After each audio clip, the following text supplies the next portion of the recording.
We're here with Gordy Schultz of Oshkosh, Wisconsin. He is the 2010 winner of the National Display Contest. And Gordy, can you tell us a little bit about your display? It's Stokely USA, which is a canning factory I worked back from 1983 to 1996. It's the 95P harvest. Sounds good. Well, can you give us a little tour of what's happening out here in the field? Sure, we can. I guess we'll start over here with a 4960 and one of the harvesters. The tractor is custom built from two different tractors. It's the new Ertl 4960 and a 4440 put together. There were several modifications done to it. It just was not correct. The dump cart is scratch built. It is a Byron scratch built cart. P Combine is a FMC 156 on tracks. The track combine was a 2-year mission for them. I had got the privilege to drive that for the 2 years that we had it. It was a go anywhere, do anything type machine. You were allowed to drive in mud and water, and it was a water walker. It was impossible to get stuck. I guess we'll head over this way. So how do these, we see all the kind of the vines out here, and it is a viney crop, so they thresh it, and we kind of see some of the peas in the bin, and I guess you can't fill them up too high. No, they kind of get crushed. You never want to fill the bin full because there'd be too much crushing.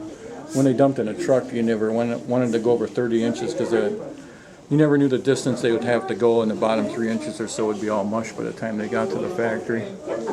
What kind of engines? I see the yellow engines back here. They were John Deere engines. They were 466s, I do believe. Okay. The tracked one was a 400 horse machine, and the other ones were 360 horse. So over here, it looks like we got a washing crew. This is the washing crew. The trucks were the old Fords with the black windows in them, which were vacated and replaced with clear windows and pearl interiors. They have grower stakes in the back, the pitchforks. Pitchforks took me 2 days. They were hand-carved handles and the brass bushing, and I made all the tines for the forks. The extended cab was 2 Ford trucks put together. Then we have a wash truck, air compressor, and another combine being washed. We washed every day because it would be bad if you didn't.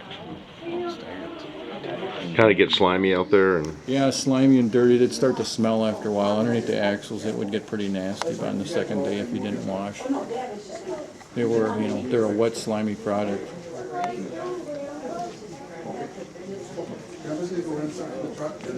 So you got the Stokely decals on them. That's Yep. pretty neat. Everything follows the company I work for. The combines that are harvesting in the field, they have the appropriate men in them with the appropriate lunch boxes and water jugs that everybody had in the day that I took from the pictures and the guys I had talked to on the crew. And so there were 5 P combines altogether out there. Yeah, we started with three four-wheelers in 90, and then we started going to Anago, which was 95 miles north of us. We started growing a couple thousand acres up there. So we borrowed another four-wheeler without a dump on the go hoppers from Plainfield crew, and the tracked one was given us for 2 years too, so we had a big enough crew to go north all the time. The four-wheelers went 12 miles an hour on the road, and the tracked one went 17. So it was a long journey when you went up that way. How long did it take you to make these P combines? I got 5 months plus 900 plus hours in them. I took them apart several times and put them back together and started over. There was always something, and then painting them was another issue. Even the day before we left here, I had found some spots that needed some touching up. How many acres a day were you trying to, or an hour, I guess, trying to harvest with these? I guess they're pretty slow-moving machines. That varies. I could never tell you how many acres an hour we were doing. The four-wheelers were a manually run machine. You controlled it. You watched your drum pressure. You filled it too full. You plugged it up and crawled in the bag and dug it out. You did that once in your life. You never wanted to go back in there. The tracked one had an automatic system in it, which was a harvest mower. It was a white box next to the seat. You could get your drum pressure up, turn the dial up on the harvest mower, and shove the hydrostatic lever all the way ahead. It would keep the combine full no matter what the conditions of the vines were. So you hit a bad spot in the field, it would speed up to 7-8 miles an hour, but once it got full again, it'd be down to 4 or 5 miles an hour. And the other ones were running anywhere 3-4 miles an hour as well. We ran our combines differently than most canning factories. We We dropped our tails and ran them that way. Most guys run them level. They try to keep the product in the combine longer to thrash it out. We speeded up our beaters and dropped the tail down, and they were thrashed out sooner that way.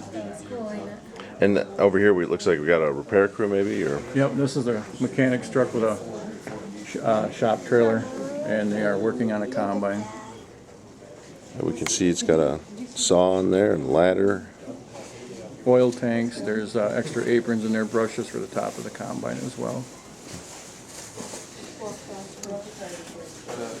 One of the things that you had talked about at the Toy Tractor Times dinner was kind of putting a hill. We can see that how you kind of have this built up above the rest of the display for the house and the road, and that really offsets it, and you got a little bit of a swag going down through the center where water would kind of wash through. And Yeah, that's correct. The hill was an added feature to the display. It really makes it, when we did this, it was, the lighting wasn't as good, and you always kind of wonder what it's going to turn out like. But once we got it in here, it was very impressive. The road is made out of basswood that was flat, and we bent it to make it fit. We put the cracks in the road and painted the road correctly. It's just all the little added features you can do. And then the house over here has a little personal connection to, right? Yes, I built this the house 25 years ago. I used to display back in the mid-'80s in Wisconsin, and it sat on a shelf, collected dust. It didn't fit right in with our deserted farm scene that we were working on. And this is actually a model of the farmhouse that you live in, but Yeah, that's correct. a little more run down looking to give it the antique, abandoned look.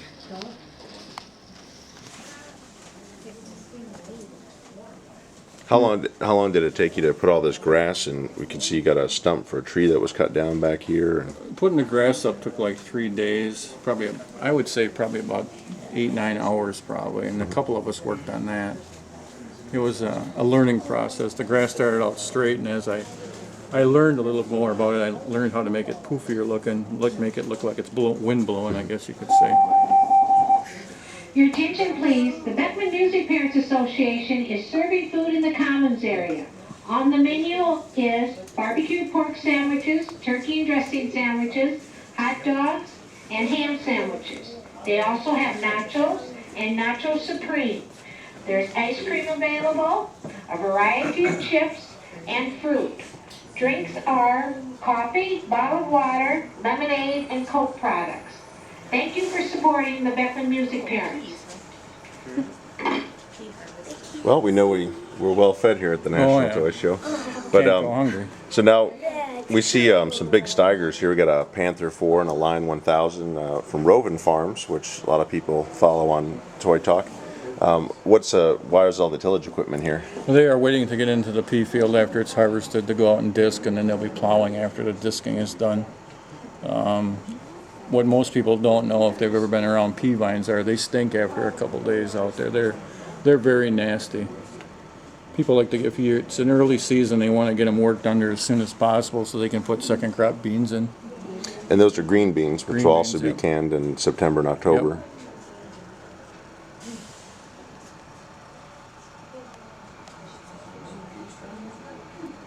Now, one thing you pointed out to me, which is really, just shows the detail that was put into it, was the grower stake that's right over here. Yeah, the grower stake tells you whose field it is, when it was planted, and how many acres it is. You didn't want to go into the wrong field at the wrong time. That would not be good. And there's also a little mailbox along with the orange stake there. Yeah, the mailbox isn't for the house at all. It's for the farmer. If we were in a big field that we knew we couldn't get done in a one shift, our shifts were 12 hours, but if we were going to be there a day and a night and a day, or we'd put a mailbox out, and every pea truck would get a load ticket. He'd take a load ticket back to the plant, but we would get a grower's copy. And at the end of our shift, we'd put him in the mailbox, put the flag up, and the grower would know he had load tickets he could pick up to see what we harvested that day. And did you move the mailbox from field to field then? Or? Yes, we did. Okay. And some guys had their own as well. All right. And they've got a white 2180 coming down the road with a chisel plow. Is he going to get some pea fields too then? Or? He's just a neighbor going by. Okay. And on this side of the display, when we come away from the road, again, you can just see the nice slope of the roadside, which again you have the grass on there to show the side of the road, and kind of comes down and got the headlands. And what model truck do we have here? It's a Kenworth. Yeah, cab over. And the Ford is that was my lead mechanic's truck. He was rather particular with his trucks. He put his own things on them. You know, everybody was allowed to do certain things to your trucks. They were distinctive that way. And we can see the P's are just about 30 inches tall on that truck, and that's probably just about a full load, ready to go to the cannery. Yeah, maybe 30 inches level is what they always figured, so we could get more in there yet. Definitely not like corn piling it right over the top. No, you get yelled at if you did that. And then again, we got the great expansive view of the pea combines working around here. And then they got a GMC truck out here in the middle. Yeah, he's getting ready to get a load dumped on him, a hopper dumped on him. So when it was dry, you could just run the trucks out in the field. And we had dump on a go hopper, so you could always keep going. You didn't have to stop to dump on a truck. The big blue truck was a different story. You had to turn your leveling off and tip it all the way to the left side to try to creep it up on the side because the trucks were so high. So a lower truck was better. You just turned your leveling off and you could dump it. And you can see inside, you got the driver right there. Yep. The 3 harvesting have the correct water jug and lunch boxes in them. I painted them up and built them correctly. I think I can see the thermos there too. Yep.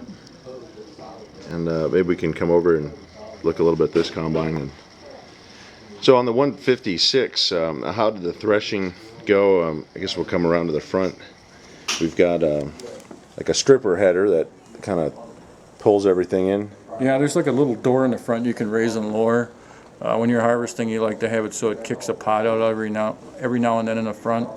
Then you knew it had a perfect Hoover effect. It was stripping the vines off. It would suck them up, and it would strip the vines and the pods off. They'd go in the back through some conveyors. They'd end up in the big white section up here, which is actually the harvesting drum. It's kind of like a washing machine. You just turn and turn in there. And then there's 5 big beaters on there that turn different directions and knock them out. They bounce on aprons, and the leaves fall out the sides on the aprons, and the peas go back through the long pea belt, they call it, and they end up back up on the top here through some bucket elevators. And then they go into the hopper, which then will And if pour there's out into the truck. any unthrashed pods, they go with the potter chain over the front and back down through the whole cycle all over again. And we can show the detail that you put into the engine area and show the apron on this side. It's a very, very well built model.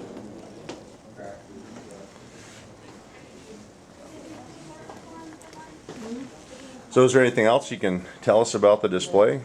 I don't know, it was sure fun, I guess. You know, 28 years of building toys for other people led to this, and it was something I knew. I have a passion for it. I didn't have to invent a storyline for this display. It was already here.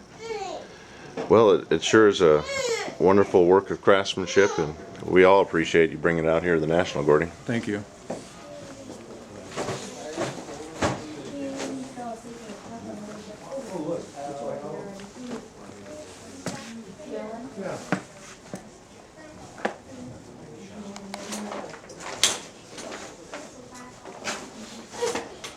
One other nice thing that Gordy did was he actually showed the real machines and the crew that he worked on in 1995, and you can see the whole fleet lined up and what the machines looked like out in the field, the 4960 and the 156, and how big they are.